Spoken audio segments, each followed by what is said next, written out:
Good morning to all my students of class 12 science. Now today we will discuss the next exercise 9.4. 9.1 जिसमें आपने find किया कि differential equation की order क्या है, उसका डिग्री क्या है। ऑर्डर मीन्स उस डिफरेंशियल इक्वेशन में आने वाला highest order derivative, that will be order. उसके बाद जब डिग्री निकाल रहे थे तो हमने चेक किया था कि भाई उस डिफरेंशियल इक्वेशन में आने वाले हाईएस्ट ऑर्डर डेरिवेटिव की पावर कितनी है। जो उसकी पावर होगी वही उस डिफरेंशियल इक्वेशन की पावर होती है। क्लियर। लेकिन यदि किसी डिफरेंशियल इक्वेशन में किसी ट्रिग्नोमेट्रिक फंक्शन के एंगल में, साइन के एंगल में, कोस के एंगल में कोई डेरिवेटिव आ जाए, means y dash, y double dash, y triple dash, या फिर e की पावर में आ जाए y डैश, e टू द पावर में आ जाए y डबल डैश, then regarding to this differential equation degree is not defined. You have to write a simple sentence, degree is not defined. Clear? ध्यान रहे डिफरेंशियल इक्वेशन का order always exist करता है, but degree may और may not be exist. Remember it always. ठीक है, because degree depends the whole equation, कि कहीं उस इक्वेशन में साइन के एंगल में किसी की पावर में कोई डेरिवेटिव तो नहीं आ गया है। यदि आ गया है तो उस डिफरेंशियल इक्वेशन की डिग्री होगी विल नॉट डिफाइन। क्लियर। उसके बाद हम गए एक्सरसाइज 9.2 पर। 9.2 में क्या था पैटर्न, कि हमें एक तरफ दिए हैं सॉल्यूशन, उनके सामने दिया डिफरेंशियल इक्वेशन, और हमें चेक करना है कि भाई ये सामने दी हुई डिफरेंशियल इक्वेशन का सॉल्यूशन है या नहीं है।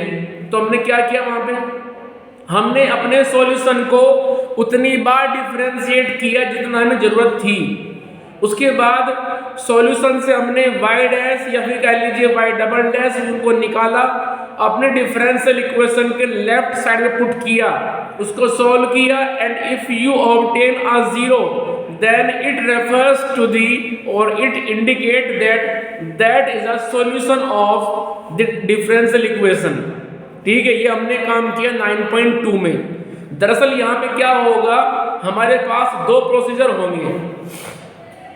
एक प्रोसीजर है सॉल्यूशन से डिफरेंशियल इक्वेशन, तो दूसरा है डिफरेंशियल इक्वेशन से सॉल्यूशन। जैसे क्लास 10th में थे आप, तो वहां पे था कि roots to equation and equation to roots, याद आया कुछ। तो यहाँ पे सॉल्यूशन क्या है, डिफरेंशियल इक्वेशन क्या है, उसको जरा एक बार और जान लीजिए आप। A differential equation is a equation in which we have a derivative, means dy upon dx, means y dash, y double dash, y triple dash. So such type of equation which have a single derivative, double derivative, triple derivative, then such kind of equation is said to be a differential equation. In a differential equation we have a derivative of dependent variable with respect to independent variable. In dy upon dx, y is totally dependent variable and x is totally independent variable. So differential equation contain the derivative of dependent variable with respect to independent variable, as well as some dependent variable, some independent variable. Clear? So such type of equation which includes the derivative of dependent variable with respect to independent variable, some dependent variable, some independent variable, like dy upon dx plus x plus y is equals to 0, or we can say that d2y upon dx square plus x square plus y square is equals to 0. So such type of equation will be differential equation. And remember always, in differential equation arbitrary constant does not involvement।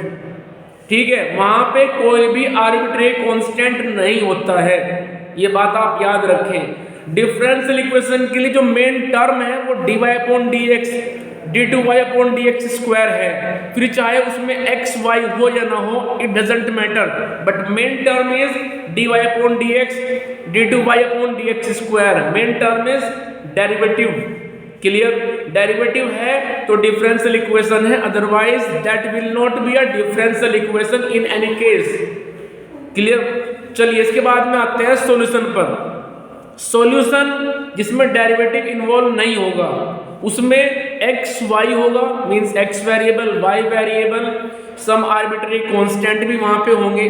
So arbitrary constant exist only in solution. Clear. So on the basis of constant solution can be categorised into two part. एक होता है general solution, एक होता है particular solution. General solution is a solution in which we have arbitrary constant. वो कैसे आया आपको मैं बताऊंगा। एंड पर्टिकुलर सॉल्यूशन वो सॉल्यूशन होगा जिसमें कोई भी आर्बिट्रेरी कांस्टेंट नहीं होगा। Basically we have two type of constant, arbitrary constant as well as fixed constant, जैसे कि 5, 4, -½ 5/4 these are fixed constant. But A, B, C, D these are arbitrary constant। इनकी वैल्यू फिक्स नहीं होती है, इनकी value change होती रहती है। Due to this it is arbitrary constant. ठीक है, तो सॉल्यूशन के अंदर हमारा डिपेंडेंट वेरिएबल होगा, इंडिपेंडेंट वेरिएबल होगा और वहां पे आर्बिट्रेरी कांस्टेंट भी इन्वॉल्व होंगे। तो जब आप डिफरेंशियल इक्वेशन से निकाल रहे हैं सॉल्यूशन, डिफरेंशियल इक्वेशन वो इक्वेशन जहां पे डेरिवेटिव इन्वॉल्व है, जाना कहां पे है सॉल्यूशन। जहां पे डेरिवेटिव नहीं आएगा तो फिर डेरिवेटिव कहां जाएगा। क्लियर। तो हम क्या करेंगे, जब हमें डिफरेंशियल इक्वेशन से सॉल्यूशन बनाना होता है हम करते हैं उसको एक बार इंटीग्रेट। जैसे उसको हम इंटीग्रेट करेंगे तो वहां पे इंटीग्रेशन के रूल के हिसाब से हमें +c करना पड़ेगा। +c करते ही वहां पे आर्बिट्रेरी कांस्टेंट c इन्वॉल्व हो गया। So due to this c we have that a general solution, but by using some condition we can find the value of this arbitrary constant c, and after finding the value of this arbitrary constant c we put that value of c into general solution, by which general will convert into a particular solution. So in this way we can change general to particular by replacing the value of arbitrary constant c। Clear, सुनना है। और c की value को निकालने के लिए हमारी condition help करेंगी जो हमें कंडीशन क्वेश्चन में दी जाएंगी। जैसे वो कह देंगे कि भाई x 0 है y 2 है, तो हम क्या करेंगे अपने सॉल्यूशन में, अपने जनरल सॉल्यूशन में x को रख देंगे 1, y को रख देंगे 2, तो c निकाल लेंगे। तो ऐसे हम अपने जनरल सॉल्यूशन को पर्टिकुलर में कन्वर्ट कर लेते हैं on the basis of given condition. Clear. चलिए इसके बाद क्वेश्चन आता है कि हम अपने सॉल्यूशन से कैसे निकालते हैं डिफरेंशियल इक्वेशन। वैसे ये पार्ट कट गया, आपके सिलेबस में नहीं है। सॉल्यूशन से डिफरेंशियल इक्वेशन को फाइंड करना आपके सिलेबस में नहीं है। 9.3 वो आपके सिलेबस में नहीं है। वहां पे जो बेसिकली वर्क होना था वो होना था सॉल्यूशन से डिफरेंशियल इक्वेशन। वो कैसे करते हैं, भले कट गया है आपके चैप्टर सिलेबस से, लेकिन सुन लीजिए। जब निकालना होता है सॉल्यूशन से डिफरेंशियल इक्वेशन तो हम चेक करते हैं कि हमारे सॉल्यूशन में कितने आर्बिट्रेरी कांस्टेंट इन्वॉल्व हैं। यदि हमारे सॉल्यूशन में 2 आर्बिट्रेरी कांस्टेंट इन्वॉल्व हैं तो हमारे पास में केवल 2 चांस हैं। हम उसको 2 बार करेंगे डिफरेंशिएट, और हमारा मोटिव होगा उन आर्बिट्रेरी कांस्टेंट को वहां से हटाना। यदि 2 बार डिफरेंशिएट करके उनको हम वहां से हटा पाए तो हमें डिफरेंशियल इक्वेशन मिल जाएगी, और यदि हम उनको नहीं हटा पाए तो डिफरेंशियल इक्वेशन नहीं मिलेगी। ध्यान रखना, ठीक है। अब वो डिपेंड करता है आपकी एबिलिटी पर कि आप उसको कितना जल्दी वहां से हटा पाएंगे, कि आपकी प्लानिंग हो क्वेश्चन के दौरान। क्लियर। चलिए तो ध्यान रहे, यदि आपके जनरल सॉल्यूशन में 2 आर्बिट्रेरी कांस्टेंट हैं तो डिफरेंशियल इक्वेशन बनाने के लिए आप उसको 2 बार डिफरेंशिएट करेंगे। डिफरेंशिएट क्यों करेंगे, क्योंकि हमारे डिफरेंशियल इक्वेशन की मेन टर्म होती है डेरिवेटिव, और डेरिवेटिव कब आएगा? जब आप करेंगे डिफरेंशिएट। ठीक है, तो जब डेरिवेटिव लाना होता है मीन्स हम चल रहे हैं सॉल्यूशन से डिफरेंशियल इक्वेशन, तो हम करते हैं डिफरेंशिएट, और जब जा रहे हैं डिफरेंशियल इक्वेशन से सॉल्यूशन पर, इट मीन्स डेरिवेटिव को हमें रिमूव करना पड़ेगा, हटाना पड़ेगा, तो करते हैं उस वक्त उसको इंटीग्रेट। लेकिन उसको इंटीग्रेट करने से पहले कुछ मेथड्स हैं, उनको यूज करना पड़ता है, जिसमें आएगा एक्सरसाइज 9.4 ओपन कीजिए फटाफट। 9.4 में हमें वेरिएबल सेपरेबल मेथड यूज करना है, उसके बाद करेंगे हम इंटीग्रेट। क्लियर? समझ में आया कुछ? वेरिएबल सेपरेबल मेथड क्या है? हम y और dy उनको ले लेंगे एक तरफ, x और dx उनको ले लेंगे हम एक तरफ, इसको बोलते हैं वेरिएबल सेपरेबल। चलिए देखिए एक्सरसाइज 9.4 और यहाँ पे हम यूज करेंगे variable separable.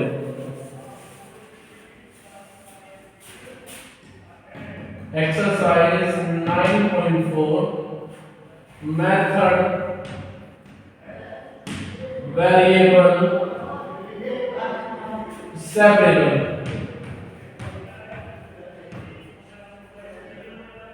Method is variable separable. और क्वेश्चन देखिए फटाफट, यहाँ पे क्वेश्चन है मेरे पास। Question number 1, dy upon dx is equals to 1 minus cos x upon 1 plus cos x।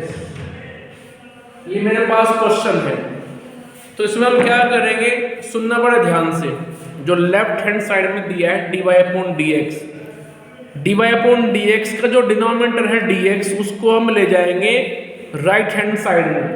ठीक है, तो इसी बात को हम ऐसे भी लिख सकते हैं कि dy is equals to 1 minus cos x upon 1 plus cos x into dx। अब ध्यान से देखिए आप, y वेरिएबल एक तरफ हो गया है, x वेरिएबल दूसरी तरफ हो गया है। ठीक है, तो इसी को बोलते हैं वेरिएबल सेपरेबल। x और dx एक तरफ, y और dy एक तरफ, ऐसे करना है। लेकिन ध्यान रहे एक बात का कि जब आप dy अपॉन dx में से dy और dx को अलग करेंगे, तो ऐसे करना है कि वो कभी भी 1 अपॉन dy और 1 अपॉन dx जनरेट ना हो। ऐसा ना हो कि कहीं पर आप लिख दें कि 1 अपॉन dy और 1 अपॉन dx। ये बात आपको याद रखनी है कि 1 अपॉन dy और 1 अपॉन dx आपको नहीं लिखना है। क्लियर? समझ में आ गई बात? चलिए, तो अब हम करेंगे इसको integrate on the both side. dy is equals to integration 1 minus cos x upon 1 plus cos x dx। अब देखो यहाँ पे आने के बाद जिसका इंटीग्रेशन अच्छा है वो उसको जल्दी कर लेगा। ध्यान से देखिए, राइट हैंड साइड में एक क्वेश्चन बन गया जो कि आपने किया था 9.3 9.4 में। क्लियर? जब आप करेंगे dy को इंटीग्रेट, तो यहाँ पे 1 एज्यूम कर लीजिए मल्टीप्लाई में, तो ये बन जाएगा 1 इंटू dy। और जब करेंगे आप 1 को इंटीग्रेट, तो ये आ जाएगा y। So we can write it as a y is equals to integration. अब यहाँ पे cos x को ओपन कर दीजिए ऊपर की तरफ न्यूमरेटर में भी और नीचे की तरफ डिनोमिनेटर में भी। जब cos x को आप ओपन कर देंगे तो ये 1 कट जाएगा। So we have 1 minus cos x का फॉर्मूला ओपन करो, वो होगा 1 माइनस 2 sin स्क्वायर x। ठीक है, चलिए डिनोमिनेटर में आ जाओ, 1 प्लस cos x का फॉर्मूला ओपन कर दीजिए, which will be 2 cos square x minus 1 into dx। चलिए y equals to इंटीग्रेशन 1 से 1 कट जाएगा, माइनस माइनस की मल्टीप्लाई हो जाएगी plus. So we have 2 sin square x upon 2 cos square x into dx। 2 से से 2 कैंसिल हो जाएगा, so we have y is equals to sin square x upon cos square x, ये बन जाएगा tan square x। So we have tan square x dx, और tan square x का हमारे पास में इंटीग्रेशन अवेलेबल नहीं होता है। tan स्क्वायर x को हम कन्वर्ट कर लेंगे sec स्क्वायर x में। So we have y is equals to integration of sec square x minus 1 into dx। So we have y is equals to integration of sec square x, it will be tan x, integration of 1, it will be x, so we have tan x minus x plus c, so it is a general solution regarding to the question number 1 of exercise 9.4। तो जल्दी से लीजिए screenshot, फिर आगे चलना है और discuss करेंगे हम नेक्स्ट क्वेश्चन। बस ध्यान रहे 9.4 में वेरिएबल सेपरेबल करना है, x dx एक तरफ, y dy एक तरफ, और ध्यान रहे कि जब आप dy और dx को ट्रांसफ़र करें तो वहाँ पे फ्रैक्शन जनरेट ना हो। 1/dy और 1/dx ये अपने आप में मीनिंगलेस फ्रैक्शन होंगे, तो कभी भी 1/dy और 1/dx की फॉर्म जनरेट ना करें, ठीक है। सिर्फ dy और dx ही उनको रहने दें। चलिए इसके बाद डिस्कस करते हैं क्वेश्चन नंबर 2।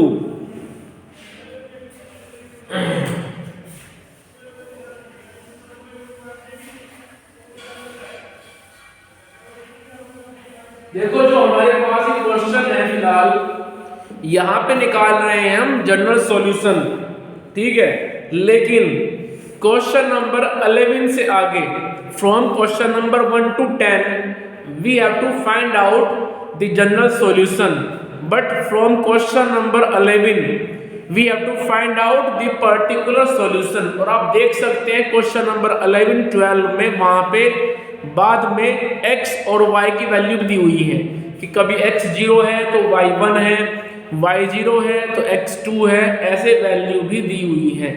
क्लियर? चलिए क्वेश्चन नंबर 2। क्वेश्चन नंबर 2 में वो कह रहे हैं कि dy upon dx is equals to √4 minus y square, ये क्वेश्चन दिया हुआ है, ठीक है। तो हम यहाँ पे यूज करेंगे वेरिएबल सेपरेबल। अब ध्यान से देखो, जो dy है, अब उस dy को हम लेफ्ट से राइट में लेकर के नहीं जा सकते, क्योंकि यदि आप dy को लेफ्ट से राइट में लेकर के जाओगे तो वहां पे बन जाएगा फिर 1/dy, and 1/dy is meaningless fraction, ठीक।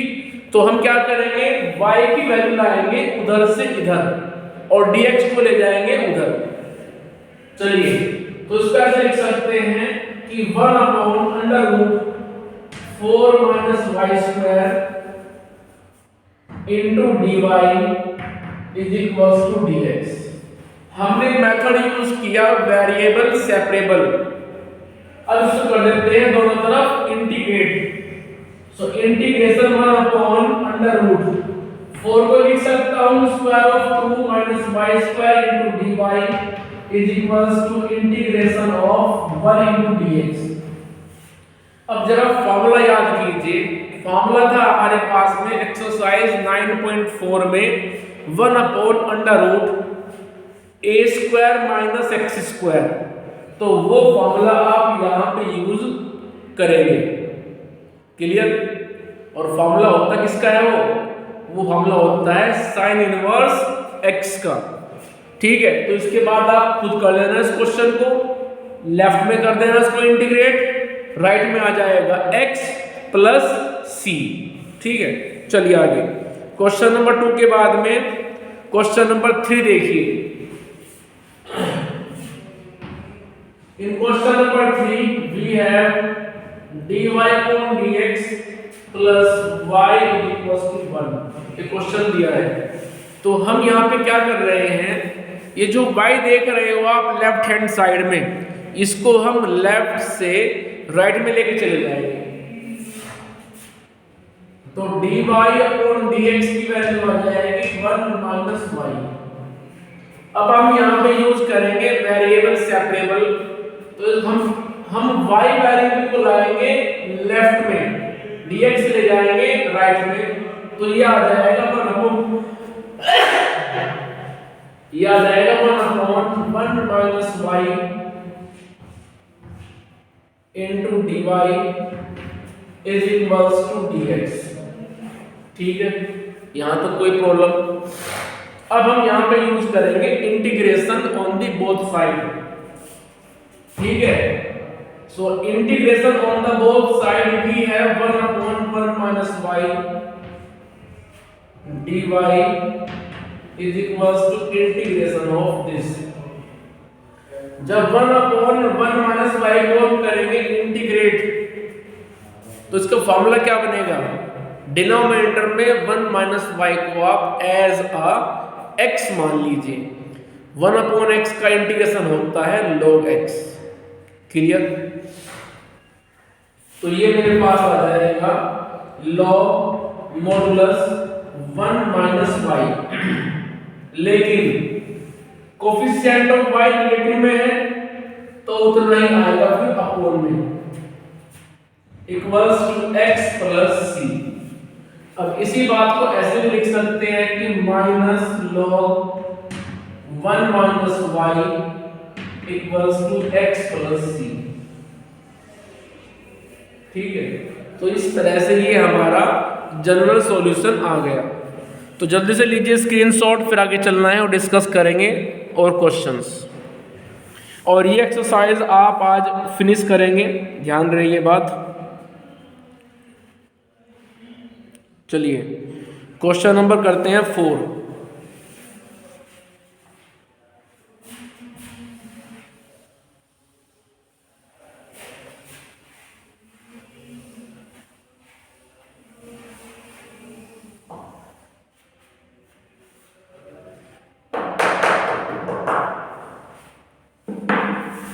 In question number 4,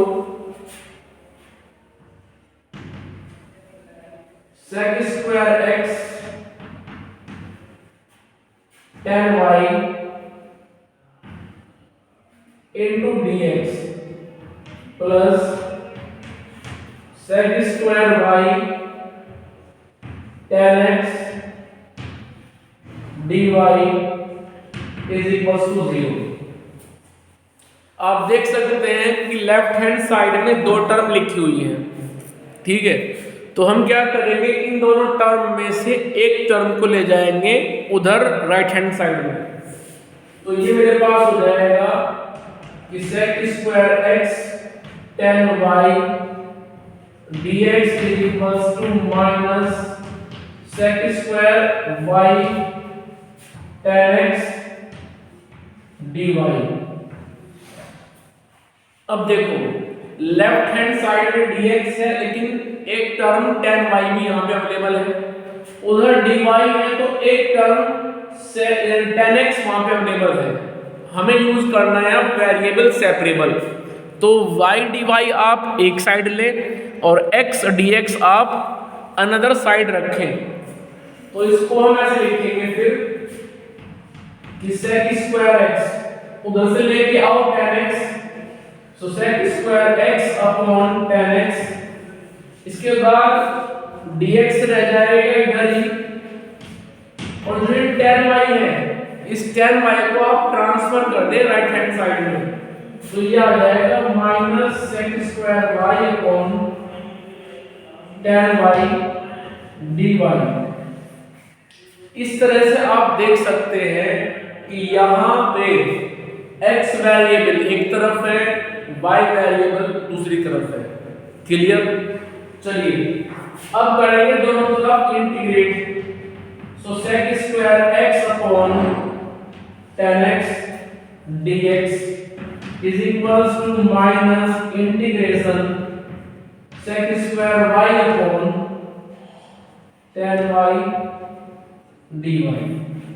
अब देखो tan x को t मानने से ऊपर जो रखा है sec स्क्वायर x वो कट जाएगा। इट मीन्स जो डिनोमिनेटर है उसका d बाई डी एक्स ऊपर रखा है, ठीक है। ऐसे ही राइट हैंड साइड में tan y का डिफरेंशिएशन हो जाएगा sec स्क्वायर y, वो ऊपर रखा है, ठीक है। इट मीन्स जब tan x को t मानेंगे 1/t बनेगा। 1/t क्या होता है? log t। तो मैं इसको लिख रहा हूं डायरेक्टली, लेफ्ट हैंड साइड में बन जाएगा log modulus tan x equals to minus log modulus tan y plus c। तो इस तरह से ये आ चुका है हमारे पास में जनरल सॉल्यूशन। लेकिन इसको थोड़ा सा आप मॉडिफाई कर सकते हैं। कैसे? इस log tan y को आप राइट से लेफ्ट में लेकर के आओ तो बन जाएगा log modulus tan x plus log modulus tan y equals to c। अब फॉर्मूला यूज कीजिए log a plus log b, तो वो होता है log modulus a into b। It means tan x tan y equals to c। अब हम दोनों तरफ ले रहे हैं एंटी लॉग, तो जब दोनों तरफ एंटी लॉग लेंगे तो लेफ्ट हैंड साइड का लॉग फिनिश हो जाएगा। और इसी बात को हम ऐसे लिख सकते हैं कि tan x tan y is equals to e to the power c, ठीक है। सुनना है कुछ? जो कि log e होता है 1। यदि आप दोबारा से अपने आंसर का log लेंगे दोनों तरफ तो आप यहां पहुंच जाओगे। कैसे? इधर log लेंगे तो ये बन जाएगा, इधर log लेंगे तो log e to the power c, power पहले आ जाएगी तो बन जाएगा c time log e। log e 1 होता है तो 1 इंटू c आपको c मिल जाएगा, ठीक है। सुनना है कुछ? यदि आप इसका दोबारा से log लेते हैं अपने सॉल्यूशन का तो आपको जो इसके ऊपर लिखी हुई लाइन है ऑटोमेटिकली वो मिल जाएगी, ठीक है। तो इस तरह से आपने क्वेश्चन समझे। इन क्वेश्चंस में हमने केवल निकाला है जनरल सॉल्यूशन, क्लियर। लेकिन जब बात आगे चलेगी क्वेश्चन नंबर 11 से पर्टिकुलर सॉल्यूशन की, तो आप क्या करेंगे? जो आप देख रहे हैं बोर्ड पर जनरल सॉल्यूशन, उसमें आप x को रख देंगे, y को रख देंगे और यहाँ से कांस्टेंट टर्म c को निकाल लेंगे। सपोज c की वैल्यू आती है 5, तो उसको आप वापस आकर के जो इक्वेशन आप देख रहे हैं जनरल सॉल्यूशन की, उसमें c के प्लेस पर रख देंगे। जैसे ही वो c की वैल्यू आप जनरल सॉल्यूशन में c के प्लेस पर रखेंगे तो जनरल सॉल्यूशन कन्वर्ट हो जाएगा पर्टिकुलर सॉल्यूशन में, क्लियर। तो क्वेश्चन नंबर जो 11, 12, 13, 14 होने हैं वो भी सेम ऐसे ही होंगे, बस उनमें हम एक स्टेप आगे चलेंगे और निकालेंगे पर्टिकुलर सॉल्यूशन।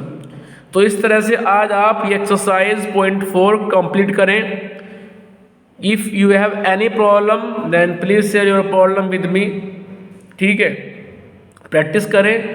कल हम डिस्कस करेंगे 9.5 मीन्स लीनियर डिफरेंशियल इक्वेशन, कि लीनियर डिफरेंशियल इक्वेशन क्या होती है, कैसे हम वहाँ पे उसको सॉल्व करते हैं। उसके सॉल्व करने के लिए अलग मेथड आएगा जिसको हम बोलते हैं होमोजीनियस मेथड, ठीक है। 9.4 में चलेगा मेथड वेरिएबल सेपरेबल, 9.4 में चलेगा मेथड होमोजीनियस मेथड, ठीक है। क्योंकि वहाँ पे जो डिफरेंशियल इक्वेशन होंगी वो होमोजीनियस डिफरेंशियल इक्वेशन होंगी, ठीक है। और कल पढ़ेंगे हम किसको बोलते हैं होमोजीनियस, और कैसे उन डिफरेंशियल इक्वेशन को हम सॉल्व करके उनका एक general solution as well as particular solution निकालेंगे, ठीक है।